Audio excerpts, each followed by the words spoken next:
Ils étaient fiers, les dirigeants et ingénieurs d'Aouga, de dévoiler leur nouveau modèle. Il aura fallu 3 ans de développement pour sortir ce vélo électrique urbain, plus moderne, mais qui conserve sa marque de fabrique. Il est 100% bruxellois, un argument de vente pour la clientèle urbaine. On a fait une étude de marché il y a 2 ans sur notre client et une des raisons parce qu'ils achetaient des Aouga, c'était vraiment parce qu'on était en marque bruxelloise, en marque belge.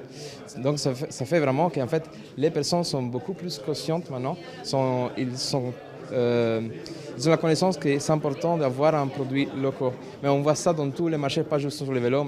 En à peine 10 ans, plusieurs marques de vélos ont décidé de produire et d'assembler dans la capitale. Cowboy, Bike 43, Aouga, Sug, tous veulent produire local pour créer de l'emploi, mais cela augmente les difficultés de ces startups. Vu que la production avait disparu de notre ville, bien sûr le savoir-faire aussi, donc il faut récupérer ce savoir-faire, il faut remettre tout cela en place, il faut mettre des infrastructures en place.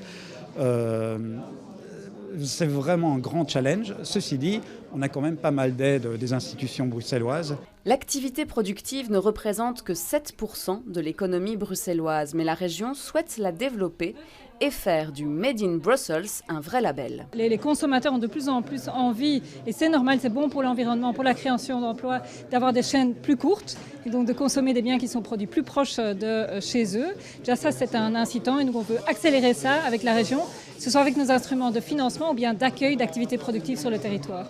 Depuis la création de Aouga, 15 000 vélos fabriqués à Bruxelles ont été vendus. Pour le max, la structure régionale Finance Brussels a investi 1 million d'euros.